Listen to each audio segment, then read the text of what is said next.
안녕하세요. 여러분의 변호사 임경숙입니다.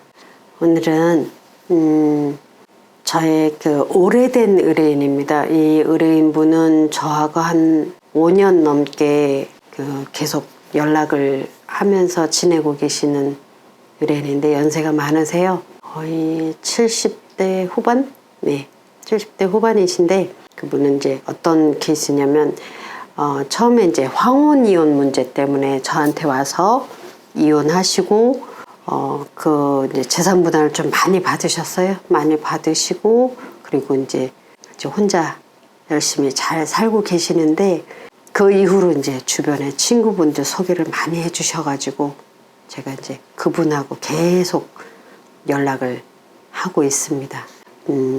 그분을 보면서 좋은 생각이 뭐냐면 굉장히 참 잘 사신다, 외롭지 않은 노년을 잘 보내고 계신다 라는 생각이 들었습니다. 그래서 오늘의 주제는 외롭지 않은 노년을 보내자, 요거 말씀을 드리려고 합니다.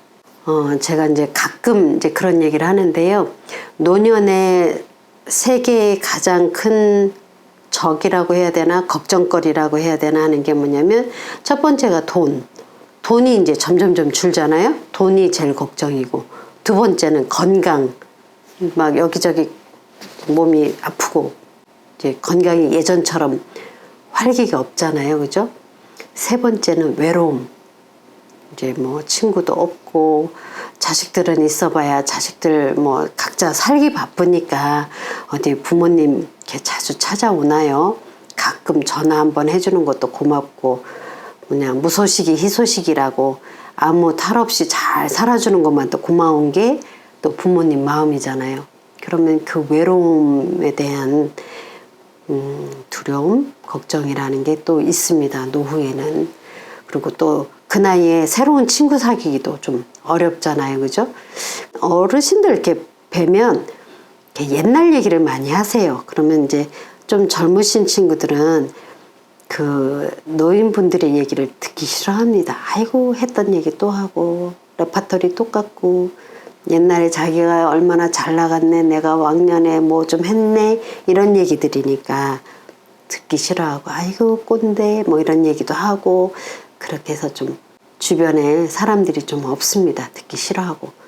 옛날에 대가족 제도 있을 때는 뭐 할아버지 할머니 계시고 부모님 계시고 자식들이 있고 또 결혼들을 일찍 하면 뭐 증손주까지 있고 하면 또 어른들 공경하고 어른들에 대한 예우도 있고 해서 외롭거나 그러지 않는데 요즘은 이제 그런 시대가 지났잖아요. 핵가족이고 자녀들도 일찍 독립하고 그래서 어른들을 잘 모시지도 않고 연로하면 요양원에 보내고 그렇습니다. 그래서 오늘은 저의 그 멋진 의뢰인을 보면서 외롭지 않은 노년을 보내자라는 주제로 여러분과 함께 이야기 나눠보겠습니다.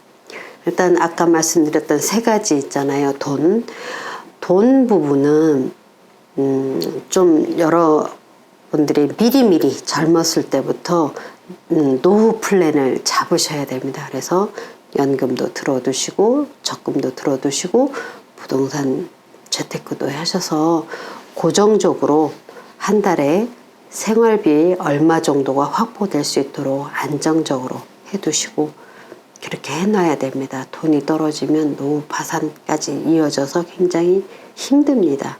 돈 문제 해결하시고 다음 건강 문제는 안 아프고 건강하게 사시면 좋겠지만 안 아플 수가 없어요. 이제 뭐 기계도 오래 쓰면 고장 나는데 우리 신체도 한 6, 70년 쓰면 뭐 관절도 옛날 같지 않고 몸이 여기저기 고장이 납니다. 고장나면 바로바로 고칠 수 있게 병원비, 보험 준비해 두시고요. 그리고 세 번째, 오늘 제가 드리고자 하고 싶은 세 번째는 뭐냐면 외로움에 대한 이야기입니다. 외로움 얘기는 친구가 없어도 괜찮아요. 그리고 친구가 아니어도 모임은 많이 있습니다. 여기저기 이런저런 모임 같은 데 많이 나가세요. 많이 나가서 낯선 사람들 많은 모임도 괜찮습니다. 가서 이렇게 얘기하고 나누고 들어주고 같이 맛있는 거 먹고 그렇게 시간을 보낼 수 있는 그런 모임에 나가시기 바랍니다. 그 친구라는 개념을 조금 바꾸실 필요가 있어요. 친구라고 하면 뭐 어렸을 때부터 학교를 같이 다녔다거나 뭐 어렸을 때 꾸준히 뭐 오래된 관계로 이렇게 이어오시는 친구분들도 있지만 꼭 그런 친구들이 다 좋은 거는 아니에요. 친구들과도 이렇게 비교의식이 있고 그리고 또 만나면 서로 경쟁하는 마음도 있고 이런 게 있어서 오히려 친구 간에서 또 부질없이 괜히 감정 소모가 일어나는 경우도 있어요. 그래서 그런 관계는 말고 이렇게 이제 쓸데없는 인간관계에 그 에너지를 소모하지 않기를 바랍니다.